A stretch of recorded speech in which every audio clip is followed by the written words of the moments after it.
एक बहुत बड़ा खुलासा करने जा रहा हूँ आपके चैनल के माध्यम से। महाराज जी यहाँ से गौ तस्करों की गाड़ी वृंदावन मथुरा से भागी है, तो आप आगे आपकी तरफ आ रही है, कवर कीजिए, आप पकड़िए और रोकिए उसको। मुझे महाराज श्री गौ माता के लिए शहीद हो गए, शहीद का दर्जा भी उनको मिलेगा, ऐसा आश्वासन दिया है जिला प्रशासन ने। बताते हैं कि 11-12 वर्ष की उम्र में यहाँ आ गए थे और अभी लगातार बहुत समय से सेवा कर रहे थे। बहुत सोचने का विषय है। 20-30 हज़ार गौवंश उनके माध्यम से बचाया गया है गौ तस्करों से, मलेच्छों से, राक्षसों से। पर 9 साल पहले जब मेरे ऊपर भी इसी प्रकार का एक षड्यंत्र रचा गया, मुझको जेल भेजा गया, मेरे ऊपर मुकदमे लगाए गए। आज भी मेरे ऊपर 436 भीड़ हिंसा और 307 जैसे 9 साल से मैं कोर्ट कचहरी के चक्कर काट रहा हूँ। राधे राधे, मैं हूँ सौरभ। चंद्रशेखर उर्फ फरसा बाबा की पूरे देश में चर्चा हो रही है। बाबा के निधन पर हर कोई श्रद्धांजलि दे रहा है। हमारे साथ एक गौ भक्त हैं, आइए आपको मिलवाते हैं। राधे राधे।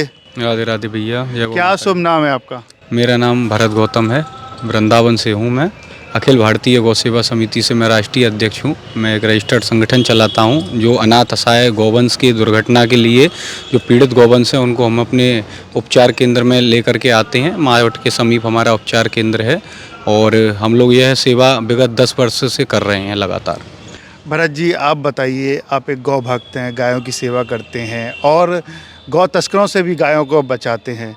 बाबा का निधन हो गया, अब जो गाय है वो अपने आप को कैसा महसूस करती है, क्योंकि गौ भक्ति बता सकता है। देखिए, ये तो बहुत सोचने वाला विषय है। हम लोगों के ऊपर एक पिता का साया कम हो गया, जो हमारे ब्रज क्षेत्र में ही नहीं पूरे उत्तर प्रदेश में और अन्य राज्यों में भी जो पूज्य बाबा महाराज थे, फरसा वाले महाराज जी, मैं उनसे लगभग 7-8 वर्ष से संपर्क में था और कम से कम 20 ट्रक और गाड़ियां हम लोगों ने गौ तस्करों की पकड़ी थी रात्रि में। और पूज्य महाराज जी के संरक्षक में सैकड़ों गौवंश का पालन पोषण हो रहा था। तो अब उनकी बहुत ही खाने पीने में दयनीय स्थिति हो जाएगी, तो वो सब सरकार को सोचना चाहिए, उसमें सपोर्ट सहयोग समाज को आगे आना चाहिए। और उसके अलावा भी जो पूज्य महाराज जी की गौशाला थी आजनोक गांव में, बरसाना छाता रोड पर, वो पूरा मेवात से सटा हुआ इलाका है। जो भी गौ तस्कर थे, बाबा का इतना भय था उनके अंदर में, अब वो भय मुक्त हो जाएंगे। अब वो जब पूज्य बाबा महाराज नहीं थे तो उससे पहले बहुत गौ तस्करी होती थी। बाबा महाराज रोड पे आने लगे तो उन्होंने लगातार अपना पूरी रात में, अब तक बता रहा हूँ कि 100 फ़ोन मैंने लगभग महाराज जी को किए होंगे, तो 100 में से 95%, 95% फ़ोन मेरे रात्रि में 2 बजे 3 बजे भी रिसीव हुए, उठे और मुझसे बोले कि हाँ गौतम जी बोलिए। तो मैंने, महाराज जी यहाँ से गौ तस्करों की गाड़ी वृंदावन मथुरा से भागी है, तो आप आगे आपकी तरफ आ रही है, कवर कीजिए, आप पकड़िए और रोकिए उसको। तो बोले गौतम जी आप चिंता नहीं कीजिए। अपने वाहनों को नाम दे रखा था उन्होंने, एक का नाम मिराज था, एक का नाम राफेल था। उनकी जो गाड़ी थी जो गौ तस्करों से टकराव करती थी, एम्बुलेंस है, उनका नाम उन्होंने राफेल, मिराज इस प्रकार के रख रखे थे।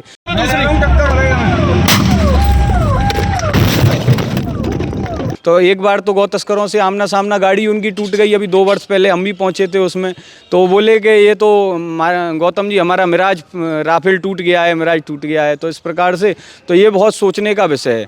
तो जो गौ भक्तों ने मांग रखी है सरकार के आगे कि 6-7 विषय पर गौ टास्क फोर्स बने, जैसे हरियाणा में गौ तस्करी रोकने पर है, राजस्थान में डीग जिले में है QRT फोर्स है जो गौ तस्करी पर ही काम करती है।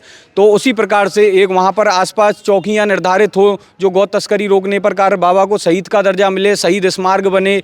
वहाँ जो गौ भक्त हैं जो वहाँ पर बहुत वर्षों से कार्य कर रहे हैं, जिनका चरित्र बिल्कुल क्लियर है, तो उनको लाइसेंस मुहैया किए कराए जाएं, क्योंकि उनको भी जान को खतरा है। बाबा महाराज तो बहुत कई वर्षों से, 20-30 वर्ष से, बताते हैं कि 11-12 वर्ष की उम्र में यहाँ आ गए थे और अभी लगातार बहुत समय से सेवा कर रहे थे। बहुत सोचने का विषय है। अब बताइए, बाबा के अगर व्यवहार की अगर बात करें तो बाबा का व्यवहार कैसा था? अभी कुछ वीडियो आ रहे हैं, मैंने लगातार देखा कि पूज्य बाबा महाराज की जो दर्दनाक जो मृत्यु हुई है, तो उसमें कई काफ़ी गौवंश ऐसे हैं जो मतलब कि बेचैन हैं, खाना पीना नहीं खा रहे हैं, जो तड़प रहे हैं, बिलक रहे हैं, रो रहे हैं, बाबा महाराज को तलाश रहे हैं कि वो महाराज जी कहाँ हैं। काफ़ी वीडियो उनकी सोशल मीडिया पर भी हैं। उनको वो दुलार करते हैं, खुजाते हैं, प्यार करते हैं, अपने हाथों से खिलाते हैं। तो वो गौवंश बहुत ही उनको याद कर रहा है और पूरा समाज उनके लिए, हज़ारों लोग आगे आए हैं। मतलब कि बहुत कष्ट में पूरे देश से हर नेता, अभिनेता, समाज सेवी, ऐसा कोई भी शायद व्यक्ति नहीं रही हैं। मुख्यमंत्री जी ने भी तत्काल आदेश दिए थे कि इस पे उचित कार्रवाई होनी चाहिए। तो सब बहुत कष्ट में है और व्यवहार पूज्य महाराज श्री का इतना कुशल था, इतने सरल थे कि कहीं भी किसी भी शुभ अवसर पर या किसी भी इस प्रकार के आंदोलन में, रैली में पूज्य गौ माता के लिए वो हमेशा खड़े रहते थे। उनका रोम रोम उनके समर्पित था गौ माता के लिए। कितने वर्षों से वो गौ सेवा कर रहे थे, गौ तस्करों से गायों को बचा रहे थे, और लगभग अब तक अगर आपके संज्ञान में हो तो कितनी गायों को बचा चुके हैं? बताते हैं कि करीब 20-30 हज़ार गौवंश उनके माध्यम से बचाया गया है गौ तस्करों से, मलेच्छों से, राक्षसों से। और उन्होंने बहुत लंबे समय से वो गौ रक्षा का कार्य कर रहे थे। अभी उनके बड़े भाई साहब थे तो उनसे मिलना हुआ तो उन्होंने बताया कि वो 11 वर्ष की उम्र में घर से निकल आए थे। तो मतलब कि करीब अब आप लगा लीजिए 57-58 साल उनकी उम्र बता रहे हैं, तो इस बार हिसाब से तो 45 वर्ष हो गए उनको सेवा करते हुए। तो इतने वर्षों से उन्होंने मतलब कि संन्यास ले लिया, त्याग कर दिया और साधु रूप में रह करके वो इतने गौवंशों की, सैकड़ों गौवंश तो उनकी गौशाला के अंदर हैं। आज उनके सामने बहुत बड़ा एक सवाल खड़ा हो गया है कि वो गौवंशों को, क्योंकि संत के रूप में तो उनकी जान पहचान थी, उनका व्यवहार था, तो हर व्यक्ति उनकी गौशाला से जुड़ा था। पर अब उनके जाने के बाद में क्या वही लोग गौशाला में सपोर्ट सहयोग करेंगे, ये सब सोचने का विषय है। अच्छा, उनको फरसा बाबा के नाम से कैसे जाना जाता था? क्यों फरसा बाबा उनको कहा जाता था, ये बताइए थोड़ा। वो फरसा हाथ में लेकर के चलते थे। उन्होंने कभी भी हिंसा को सपोर्ट नहीं किया। वो हमेशा प्रशासन की सहायता लेकर के चलते थे, प्रशासन को साथ लेके प्रशासन को ही सूचित करते थे, क्योंकि ये प्रशासन का कार्य है गौ तस्करी रोकना।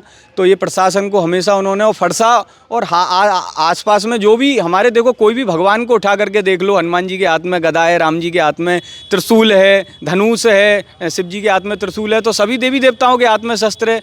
तो इसी प्रकार से हमारे संतों के हाथ में, एक हाथ में माला तो एक हाथ में धर्म की रक्षा करने के लिए तो ये शस्त्रों को उठाना ही पड़ेगा। धर्म रक्षा, स्त्री रक्षा, गौ रक्षा, आत्मा रक्षा, देश रक्षा, ये तो लिखा भी हुआ है 5 रक्षा में, तो हथियार उठाना ही पड़ेगा। तो उन्होंने फिर भी किसी अनहोनी को अंजाम नहीं दिया। वो केवल गौ तस्करों को डराने के लिए ही, जो मलेच्छ हैं, जो गाय के दुश्मन हैं, उनको डराने के लिए रखते थे फरसा हाथ में।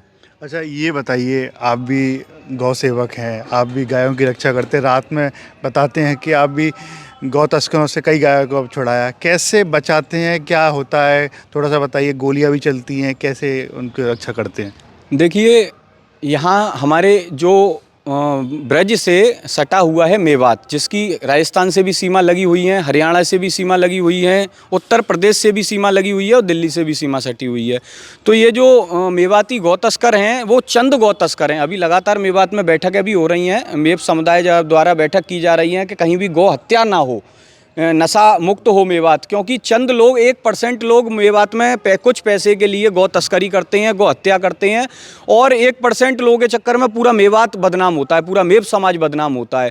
तो उसको लेकर के हमारा भी यही प्रयास रहता है कि हम लोग भी, उनके ही द्वारा हमारे पास सूचनाएं भी आती हैं, जो कुछ अच्छे लोग भी हैं मेवात में, जो चाहते हैं कि यहाँ पर गौ तस्करी नहीं हो, क्योंकि हिंदू की गौ माता माँ है। हमारे शास्त्र वेद पुराण उठाकर देख लो, पूरे गौ माता से भरे हुए हैं। राम कृष्ण की, राम जी का जन्म ही गौ माता के लिए हुआ है।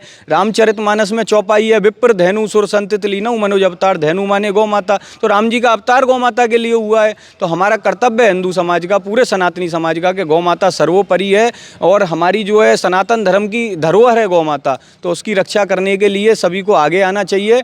और हम लोग भी लगातार प्रयास, पिछले 10 वर्ष में 2017 से कार्यरत हूँ, आज 2026 10वीं वर्ष मुझे गौरक्षा गौ माता का कार्य। शायद ही ऐसा कोई क्षण होगा सोने से लेके जगने तक जिस समय मेरे लिए गौ माता के लिए कुछ करने का विचार नहीं चलता हो। तो हमने भी कम से कम 200 से 250 गाड़ियाँ, मैं हज़ारों तो नहीं बोल सकता, क्योंकि मैं जितना कर पाया हूँ उतना ही बोल सकता हूँ। वो मैं आपको बाई रिकॉर्ड दिखा सकता हूँ। 200 से 250 ट्रक गाड़ियाँ हमने पकड़ी हैं, जो हमने उत्तर प्रदेश में, राजस्थान में और हरियाणा में कार्रवाई की हैं जा करके, जिनके अंदर में करीब 10-1 हज़ार गौवंश को हम लोगों ने गौ तस्करों से, मलेच्छों से सुरक्षित गौशालाओं में पहुँचाया। और जो हमारे गौ तस्कर कुछ रात का अंधेरे के फ़ायदा उठा के भाग जाते हैं, कुछ को पकड़ा तो प्रशासन के सुपुर्द किया, और गौ तस्करों के ट्रकों पे मुकदमे दे करके 20 ट्रक तो आज जैत थाने में, अनंतम चौकी पे, न जाने कहाँ सड़ रहे हैं कई सालों से। तो हमारा प्रयास यही है कि गौ हत्या नहीं हो। गोली भी चलाते हैं वो आप लोगों पर, कैसे आप अपनी रक्षा कर पाते हैं? भैया, अभी का मैं एक आपको मेरे पास वीडियो भी है, मैं आपको दिखा सकता हूँ। आज से 15 दिन पहले हमारी राजस्थान के नगर ज़िले से करीब 20 किलोमीटर दूर एक जगह पड़ती है, मुझे नाम ध्यान नहीं आ रहा है, तो वहाँ पर एक हमने पिकअप गाड़ी को पकड़ा था जिसने 15 किलोमीटर हमको भगाया टायर फटने के बाद में। तो उसके अंदर में 2 हिंदू गौ तस्कर थे और 2 मेव गौ तस्कर थे। उन्होंने 7 गौ माता को बांध करके बंदी बना लिया। उन्होंने गौ माता को, हमने जब पीछा किया तो हमने कांटा मार के टायर उनके फाड़ दिए और गौ तस्कर आगे आगे भागने लगे। हमने वीडियो भी डाली हैं, टीम भरत गौतम, आप आईडी सोशल मीडिया खोलेंगे तो हज़ारों वीडियो पड़ी हुई हैं। तो वो वीडियो सोशल मीडिया पे पड़ा हुआ है। तो टायर फटने के बाद भी ये 20 किलोमीटर भगाते हैं। उन्होंने 7 की 7 गौ माता को, हमारे टायर फटने के बाद वो गायों को हमारी गाड़ी के आगे फेंकते हैं।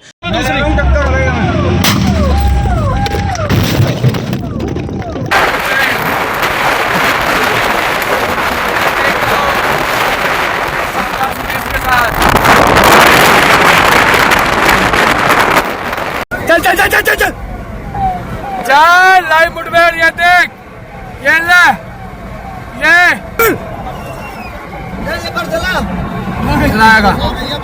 तो एक जो उसमें हिंदू गौ तस्कर था जो तिजारा का रहने वाला था, राजस्थान में तिजारा पड़ता है, तो वहाँ का जो गौ तस्कर था उसने सीधा हमको 5 कदम की दूरी से स्ट्रेट फायर कर दिया। ये लगा लो कि हमारे 2 भाई थे। मैंने तो दूर से टॉर्च मार के देख लिया था, उसके हाथ में वेपन है, हथियार है, तो मैं तो उसके इतने पास गया नहीं। पर मेरे साथ के कुछ भाई थे जो उनको पता नहीं थी उसके हाथ हथियार है, वो बिल्कुल उसको पकड़ने के लिए आगे पैदल कूद पड़े और उसने सीधा स्ट्रेट फायर कर दिया। भगवान की इतनी गनीमत रही कि उसका हाथ ऊपर हो गया, गाड़ी उसकी सामने एक और गाड़ी आ रही थी उससे टकरा गई। तो ये रोज का दृश्य है। रोज वो गौ तस्कर, तो उन पे इतने बड़े बड़े हथियार कई बार बरामद होते हैं कि हमने तो कभी सोचा भी नहीं था। वो तो खुद राक्षस हैं। वो तो गाय की तस्करी है कि गाय को 50-50, 60-60 हज़ार में वो बेचते हैं। बिल्कुल आपने सही कहा, बिल्कुल दुर्भाग्यपूर्ण है। आप बड़ी सेवा कर रहे हैं। ये बताइए, बाबा का जो निधन हुआ, पुलिस कह रही है कि वो एक एक्सीडेंट था, लेकिन आप लोग क्या समझते हैं उसको, कैसे हुई बाबा की मौत? देखिए, जो पूज्य महाराज जी के साथ में हमारा एक गौसेवक भाई है जो बचपन से हम छोटे से देख रहे हैं, हरिओम करके, तो वो उस समय मौके पे मौजूद था। उन्हीं की बाइक पे महाराज जी ज़्यादातर चलते थे और वो उस समय भी था। तो हुआ क्या कि उसका कहना ये है, आप लोगों ने भी देखा होगा मीडिया के माध्यम से, कि वो बाबा महाराज उसको ट्रक को, उनकी सूचना थी, मतलब कि ईद का दिन था और गौ तस्करी चरम सीमा पर है, ये लगातार बॉर्डर पर होकर के गाड़ियाँ जा रही हैं। तो उनको जब सूचना मिली किसी व्यक्ति द्वारा कि वहाँ पर गाय की गाड़ी, ट्रक जा रहा है एक, तो उन्होंने चेक करने के लिए संदिग्ध एक वाहन को रोका। तो सुनने में ये आ रहा था कि पीछे से एक ट्रक आया है, ओवरटेक करता बीच में आ रहा है। थोड़ा फॉग भी था पर इतना क्लियर दिख रहा था दूर दूर से, उनका कहना ये था। तो उन्होंने जान पूछ करके, उसने जो था वहाँ पर वो मेव समुदाय से था, तो उसका हो सकता है कभी महाराज जी से कोई ऐसा विवाद रहा हो, क्योंकि महाराज जी ने सैकड़ों गौ तस्करों को जेल पहुँचाया, हजारों को बल्कि, और उनकी आए दिन उनको धमकियाँ दी जाती थी। तो हो सकता है कि बताया जा रहा है कि वो जान पूछ करके उसको ट्रक को दूसरी जगह रोड से ला करके उसी रोड पे सीधा उनमें ही ठोका गया। तो बाबा ने उन बच्चों को धक्का मार के बचाया और अपना शहीद हो गए महाराज जी गौ माता की रक्षा के लिए। लेकिन पुलिस कह रही है कि जो ट्रक थे वो, उसमें एक में किराने का सामान था, एक में जो देखते हैं लोहे का सामान था, कुछ ऐसा था ही नहीं, गाय जैसी कुछ मिली नहीं, तो एक एक्सीडेंट ही मान रही है। तो आप भी क्या एक्सीडेंट मानते हैं इसे? देखिए, अब मैं एक बहुत बड़ा खुलासा करने जा रहा हूँ आपके चैनल के माध्यम से। पता नहीं, मैं नाम तो नहीं ले पाऊँगा क्योंकि उन लोगों के चेहरे इतनी पावर में हैं वो लोग कि मेरे साथ में कोई अनहोनी घटना हो जाएगी। पर 9 साल पहले जब मेरे ऊपर भी इसी प्रकार का एक षड्यंत्र रचा गया, मुझको जेल भेजा गया, मेरे ऊपर मुकदमे लगाए गए। आज भी मेरे ऊपर 436 भीड़ हिंसा और 307 जैसे 9 साल से मैं कोर्ट कचहरी के चक्कर काट रहा हूँ और निर्दोष हूँ मैं, उसमें बेइज्जत बरी होऊंगा आज नहीं तो कल। पर उसी नाम ले करके उन्हीं को देखिए, आप सोचिए, विचार कीजिए, वही लोग वहाँ पर भी मौके पर मौजूद थे। ओ बाबा महाराज की जब बॉडी को वहाँ पर रखा गया और कोई भी गौ सेवक को, जिनको जेल भेजा गया है, भैया आप एक की भी वीडियो मेरे को ला करके दिखा दीजिए प्रशासन के माध्यम से, क्या वो गौ सेवकों ने पथराव किया। वो गौ सेवक तो आए थे अंतिम विदाई में बाबा महाराज के शामिल होने के लिए, उनको उठा करके जेल भेज दिया।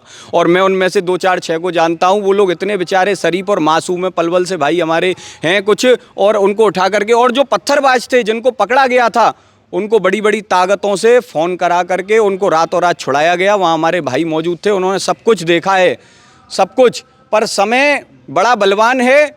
मैं उनसे भी निवेदन करूंगा जो वहाँ पर बाबा महाराज के बीच में राजनीति हुई है, प्रशासन पे पथराव कराया गया, गाड़ियों को क्षतिग्रस्त कराया गया, वो कोई ग्राम समाज के आदमी नहीं थे, कोई भी गौसेवक नहीं था, हम भी नहीं थे, हमारी टीम भी नहीं थी वहाँ पर, वो कोई भी नहीं था गौसेवक वहाँ स्थानीय जो फील्ड में कार्य करते हैं, वो ग्रामीण क्षेत्र के लोग थे और उसी में कुछ असमाजिक तत्व के लोगों को घुसा करके गौसेवकों को बदनाम कराने के लिए वहाँ पर पथराव कराया गया। प्रशासन सारी चीज़ें जानता है और प्रशासन ने आश्वासन दिया था कि हम चिन्हित करके उन पर मुकदमा कार्रवाई करेंगे, पर ऐसा बिल्कुल भी नहीं हुआ। आप कोई भी एक वीडियो प्रशासन अपलोड कर दे अपनी सोशल मीडिया की आईडी, हमको पता चल जाए कि हाँ जी, जिन लोगों को आपने जेल भेजा है क्या वो लोग अपराधी हैं, क्या उन्होंने पथराव किया है, आपने निर्दोष गौ भक्तों पे इतनी धाराएं लगा करके मुकदमा लगा करके जेल भेज दिया। बताइए, ये कोई आपका कानून थोड़ी नहीं कहता है। तो माननीय उत्तर प्रदेश गोरक्ष पीठ के महंत योगी आदित्यनाथ जी से मैं निवेदन करूंगा कि इसकी सीबीआई जांच, निष्पक्ष जांच इसकी हो और इसमें जो दोषी हैं उन पर कार्रवाई होनी चाहिए। हम किसी के पक्ष में नहीं है हिंसा के,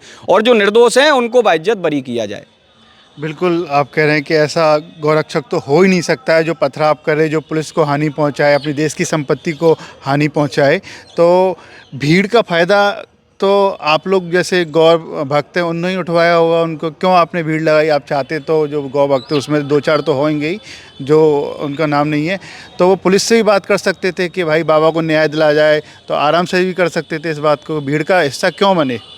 देखिए, इसमें थोड़ा सा ये सोचने वाला विषय है कि उस समय जब पूज्य महाराज जी के हजारों शिष्य उस समय भीड़ सैलाब उमड़ पड़ा था, और जैसा मुझे जानकारी थी वहाँ की, एक एक चीज़ की मैं जानकारी ले रहा था, तो मतलब कि मैं किसी कार्य में अपने हॉस्पिटल निर्माण के कार्य में लगा हुआ था और 1-2 दिन में मैं पूज्य महाराज जी की श्रद्धांजलि अर्पित करने के लिए मैं ज़रूर पहुँचूँगा।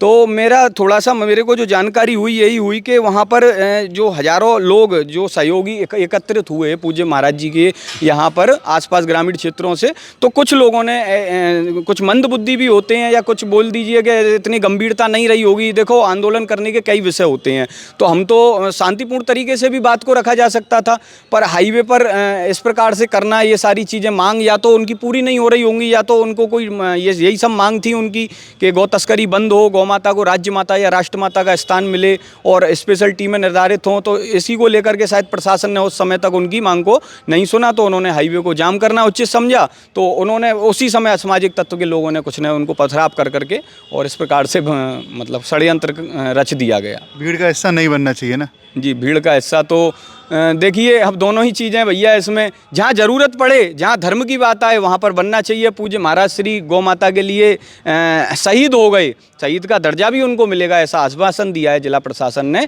तो गौ माता की रक्षा के लिए शहीद हो गए, पर भीड़ को उग्र रूप नहीं लेना चाहिए था और थोड़ा अपनी गहनता से, सजगता से, सतर्कता से काम। और आगे भी निवेदन हम यही करेंगे कि आगे अगर ऐसी कोई स्थिति बने तो प्रशासन का सहयोग करें। जय गौ माता, राधे श्याम। राधे श्याम। देखिए, अब तक हमारे साथ रहे ये गौ भक्त जो रात में जाकर गायों को बचाते हैं, गौ तस्करों से सामना करते हैं, कई बार गोली भी चलानी पड़ती है, खुद भी चलाते हैं, खुद बचते भी हैं। राधे राधे।